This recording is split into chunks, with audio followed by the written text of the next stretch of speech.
కేంద్ర బడ్జెట్లో తెలంగాణ ఊసేలేదని బీఆర్ఎస్ మాజీ ఎంపీ వినోద్ కుమార్ అసహనం వ్యక్తం చేశారు. బడ్జెట్లో ఏపీ, బీహార్ రాష్ట్రాలకే ప్రాధాన్యం ఇచ్చారని మండిపడ్డారు. హైదరాబాద్ బెంగళూరు కారిడార్ బదులు హైదరాబాద్ నాగపూర్ కారిడార్ ప్రకటిస్తే ఉత్తర తెలంగాణ బాగుపడేదని ఆయన పేర్కొన్నారు. హైదరాబాద్ బెంగళూరు కారిడార్లో 150 కిలోమీటర్లు మాత్రమే తెలంగాణ ప్రాంతం ఉందని చెప్పారు. ఏపీ విభజన చట్టంలో ఉన్న హామీలను తెలంగాణ ఎంపీలు పట్టుబట్టి సాధించుకోవాలని సూచించారు. తాము ఎంపీలుగా ఉన్న సమయంలో చాలా హక్కులపై పోరాటం చేసి సాధించామని ఎంపీ వినోద్ కుమార్ గుర్తు చేశారు. మరి తెలంగాణ రాష్ట్రానికి వచ్చేసరికి హైదరాబాద్ నుండి బెంగళూరు అని ప్రస్తావించారు. కానీ హైదరాబాద్ నుండి బెంగళూరుకి కేవలము 150 కిలోమీటర్లు మాత్రమే తెలంగాణలో ఉంటుంది. మిగతాదంతా కూడా ఆంధ్రప్రదేశ్ రాష్ట్రంలో రాయలసీమ ప్రాంతం ఉంటుంది.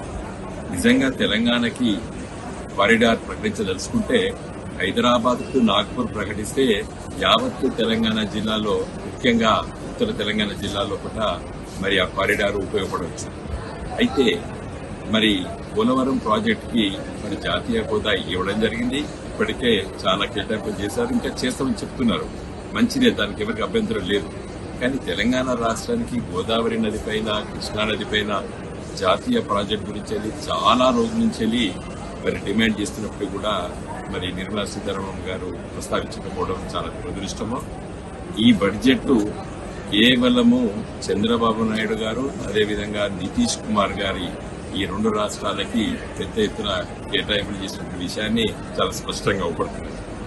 మరి ఈరోజు పార్లమెంట్ లో బీజేపీకి 8 మంది, కాంగ్రెస్ కి 8 మందిని తెలంగాణ ప్రజలు గెలిపించారు.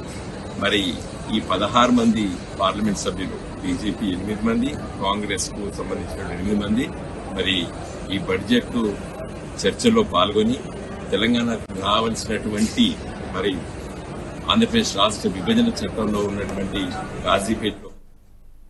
ఈ వీడియో మీకు నచ్చినట్టయితే లైక్ చేయండి, 10 మందికి షేర్ చేయండి. అలాగే కామెంట్ల రూపంలో మీ అభిప్రాయాలను మాతో పంచుకోండి. Nationalist hub group of channels ను సబ్స్క్రైబ్ చేసుకుని తెలుగునాట జాతీయవాద జర్నలిజాన్ని ప్రోత్సహించండి. ఈ వీడియో కింద ఉన్న బెల్ ఐకాన్ పై క్లిక్ చేయడం మర్చిపోవద్దు.